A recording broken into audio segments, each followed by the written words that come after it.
As one of the 4 essential ingredients for a healthy, successful compost, moisture is absolutely vital to the whole process. It's the vehicle that hydrates and mobilizes the microbes and bacteria, allowing them to break down our compost's raw materials. But it can definitely be a case of too much of a good thing. Especially at certain times of the year. Hi, I'm Jeff from the Ripe Tomato Farms. Welcome to another episode of the Garden Quickie, the show where in 2 minutes or less, we're just the right amount of a good thing. And today's episode is all about the moisture in your compost. How much do we need, and why is it so important anyways? Hey, time is short as always, so let's dive in. And when you do dive in, you'll find some interesting things. Compost scientists have long suggested that compost piles should be about 50% water by weight.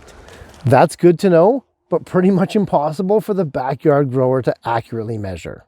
And with the fluid, ever-changing conditions of our piles, it means it's also a fairly useless goalpost. So what do? Well, we can start by being more observant. Too dry, and our compost noticeably slow down and become ineffective. But too wet, and the excess water is going to fill up the air gaps in the profile, turning the pile anaerobic and smelly. Both scenarios are completely obvious without having to actually measure the moisture content. Okay, so how do we affect and fix a moisture level that's out of whack? Outside of manually watering your compost when it's too dry, or covering it up when the weather is too wet, there's a couple other things that you can do to adjust the moisture level of your compost.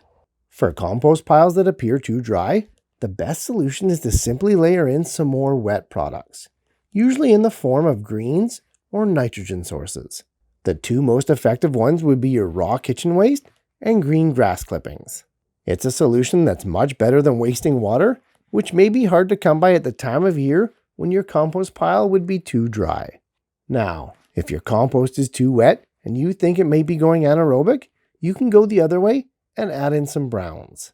These are going to be things like cardboard, dry leaves, dry sticks, or straw. If the result of too much water in a compost is too little air in the profile, then adding in some highly structured carbon sources will right the balance in no time. There we go. Couple easy fixes to get you back on track. Know what else will get you back on track? Watching the next episode of the Garden Quickie. Thanks for watching, guys. And hey, if garden quickies are your thing, be sure to click on this playlist here as we explore and solve more growing issues in 2 minutes or less.